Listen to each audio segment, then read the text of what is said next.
Recently, we reported that TikTok star Tayler had been unfollowed by a bunch of his influencer friends after rumors of a big accusation started to come out. Now it's being reported that he has sent 50 cease and desist letters to his influencer friends who have been publicly hinting at these allegations. Tayler was recently enjoying the release of his latest music video when social media users started to notice the mass exodus of his friends unfollowing him. Then some of his closest friends started to post very cryptic messages about the situation and hinted that Holder was facing a serious allegation. Trying to get ahead of the situation, Tayler appeared for about 11 minutes on the BFF podcast hosted by Dave Portnoy and Josh Richards. However, he didn't really answer any questions about the situation. He simply kept saying that he wanted to keep everything offline. Speaking on the situation, Juliano Hodges said, "Someone is about to get everything they deserve, and we are all here for it. Karma is coming for you." There was also Ryan Besko, who shared further hints about this upcoming controversy and said, "Yeah, you're done. Fire the whole PR team." Which could possibly be a jab at that confusing podcast that he did with the BFF guys. They asked him repeatedly why his PR team would reach out to them if he wasn't going to clear the air at all.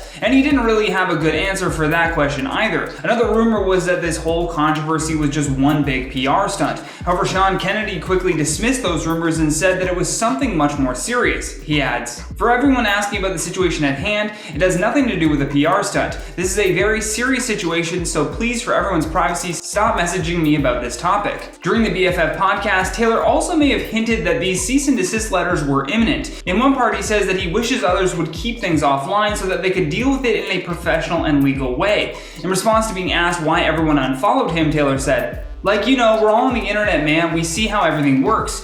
Cancel culture is the thing. Everyone talks, everyone gossips at the end of the day.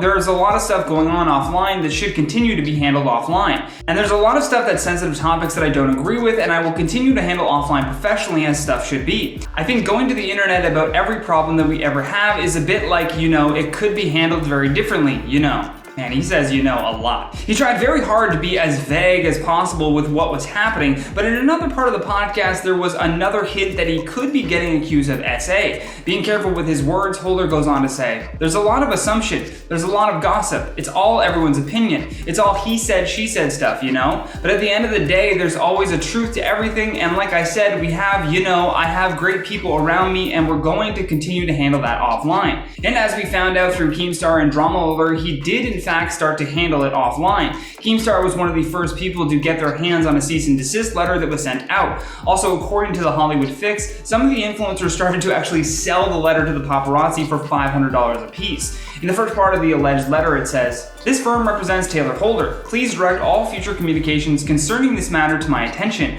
Our client has advised us of certain allegations made and disseminated by you to third parties wherein, among other things, you falsely claim that Mr. Holder engaged in criminal behavior. These false, malicious, and meritless statements about Mr. Holder constitute defamation per se and have caused serious and irreparable injury to Mr. Holder's reputation." The letter goes on to tell the anonymous influencer to cease and desist all communication with Tayler and expresses that a lawsuit will be coming if they choose to disobey. In the last part of the letter, it reads, "Lastly, you are now on notice of potential litigation. As such, you are required to take all necessary steps to preserve and not destroy, conceal, or alter any communications and/or documents relevant to this matter, including by way of example and without limitation, photographs, videos, emails, text messages, direct messages, social media posts, phone records, voicemails, documents, files, and other data wherever located and regardless of the format or media." And as I said in the beginning, 50 of these letters have reportedly been sent out to many influencers in Los Angeles. As of writing this, I don't have any more information on what these allegations entail, but as the news comes out, we will keep you updated. I'd love to hear your thoughts on all this though, because that's all the time that we have for today. So stay classy, and I'll see you on the next one.